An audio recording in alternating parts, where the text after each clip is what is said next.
Cairo, Egypt, the 1st of October 1970. The funeral of President Jamal Abdel Nasser brought millions onto the streets of the capital. But even as the nation mourned, plans were already being made for his successor. During the condolences, some of the ladies whispered in my ear saying, "Congratulations, your husband will be president." I swear to God, I did not even reply to them saying thank you. And within 2 weeks of Nasser's death, Anwar Sadat had been confirmed as the new president. But would he live up to Nasser's legend, or would he create a new one?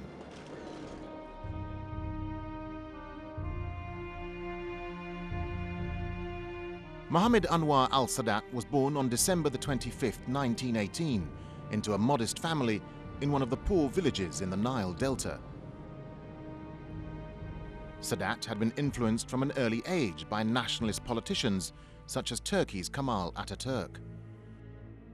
Hoping to help end British occupation of his country, Sadat joined the Egyptian army, graduating from the military academy as a lieutenant at the age of 20. But being an officer didn't prevent him from joining underground resistance movements. And he paid a high price for this involvement.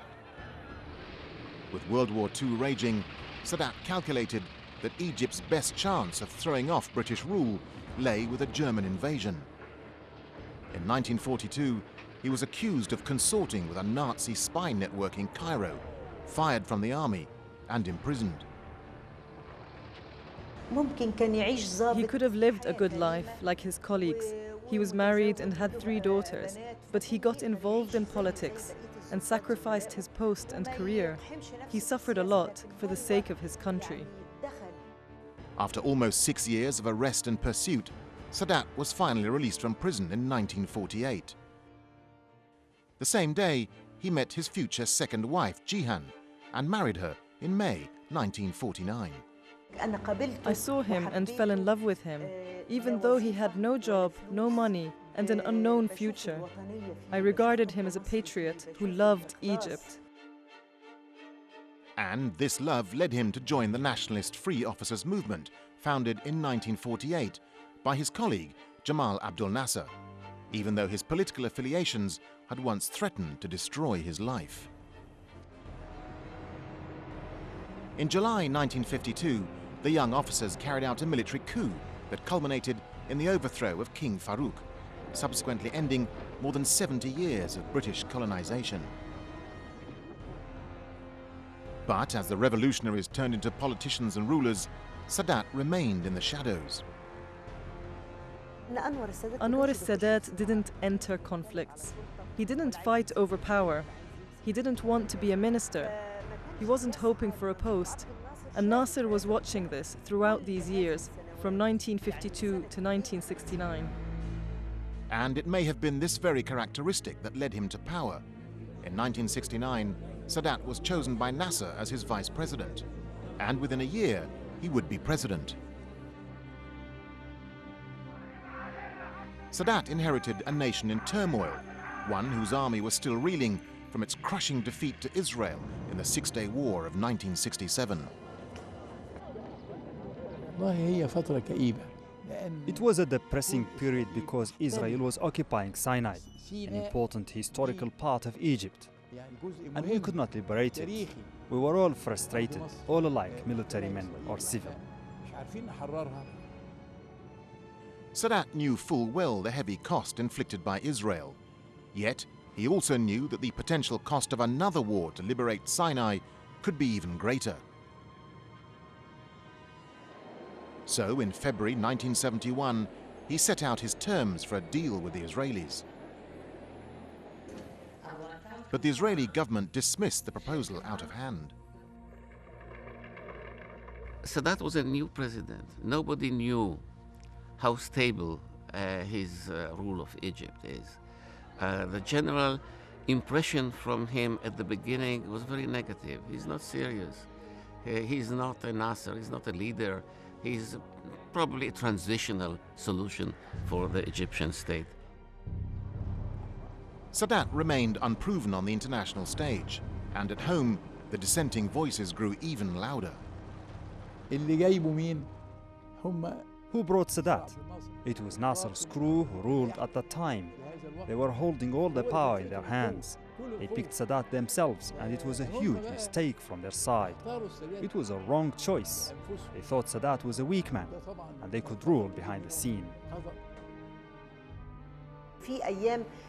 I went as far as telling him, "What are you waiting for? Are you waiting till they come and get you?" The conspiracy was so glaring, clear, and they were not hiding it. But he would nod so calmly. In that way, he was killing me sometimes.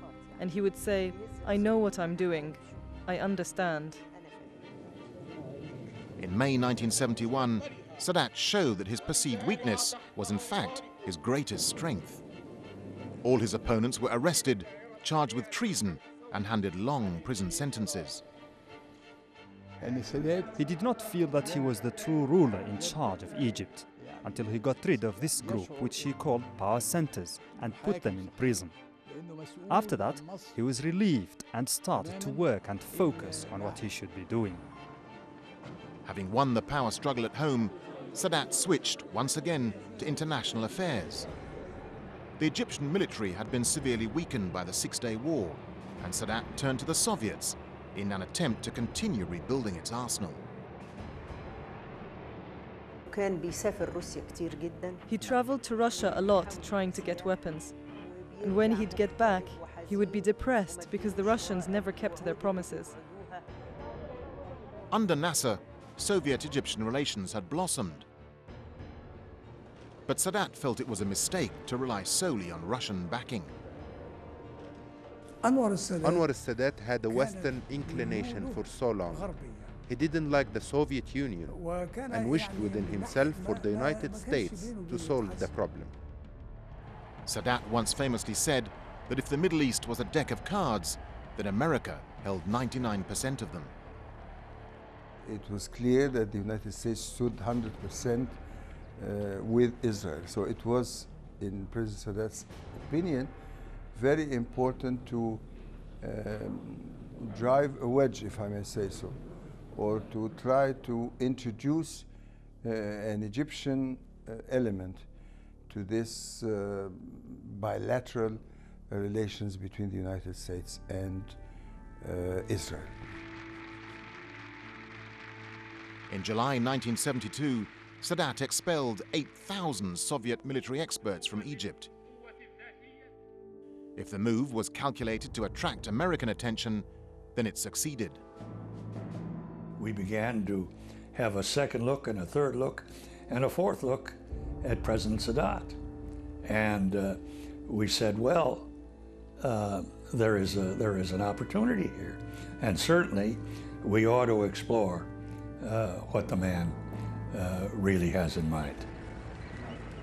In February 1973, Sadat's special advisor, Hafez Ismail, was invited to Washington to meet President Nixon and his national security advisor, Henry Kissinger. Dr. Kissinger said that you cannot expect to win on the negotiating table what you lost on the battlefield. But Sadat insisted that control of the Sinai was non-negotiable and that the land would be retaken by force if necessary. I can say to you in all candor, we didn't believe him. We didn't know Sadat very well. His reputation at that time was, and I mean no derogatory evaluation, his reputation at that time was as a hot-headed nationalist. Wounded by Israel's dismissive attitude and the American condescension, Sadat calculated that he would only be taken seriously by going on the offensive. The Egyptian president coordinated with his Syrian counterpart, Hafez al-Assad, on plans to launch war against Israel. But the Syrian president was kept in the dark about Sadat's grand scheme. Sadat never admitted to Assad that his war aims were very limited. He merely wanted to cross the canal and stay there. And he believed if he simply captured a few inches of territory on the eastern side of the canal, that would be sufficient to bring Israel to the negotiating table. On October the 6th, 1973, in a joint operation, the Syrians attacked in the Golan Heights as Egyptian forces crossed the Suez Canal, capturing a narrow strip of land in Sinai, but went no further. The Syrians sent several messages, of course, to Egypt to find out what was going on. Why weren't the Egyptians attacking? Nobody seemed to understand. And of course, nobody had a clue to Sadat's secret diplomacy. He thought he'd struck a great blow, and that was sufficient. After 3 weeks of fierce fighting and with a fragile UN ceasefire in place, Sadat's dreams came true. In November 1973, Henry Kissinger arrived in Cairo for talks, a visit that Sadat had been anticipating for a long time. When he first met with Sadat, they talked about world strategy, China, Russia, global balance of power. And Sadat loved being treated like, a big statesman. So they didn't just talk about the little, you have this little problem with Israel. And from then on, he thought that with Sadat, he had a negotiating partner who could think big. Sadat's tactics seemed to have won the day when Kissinger brokered 2 agreements between Egypt and Israel. Richard Nixon's visit to Egypt in 1974 appeared to emphasize this new relationship. Officially, he received a hero's welcome, as Sadat became infatuated with the West. He had this illusion that if he could ever become the good friend of the United States, the way Israel was, everything would get better for Egypt.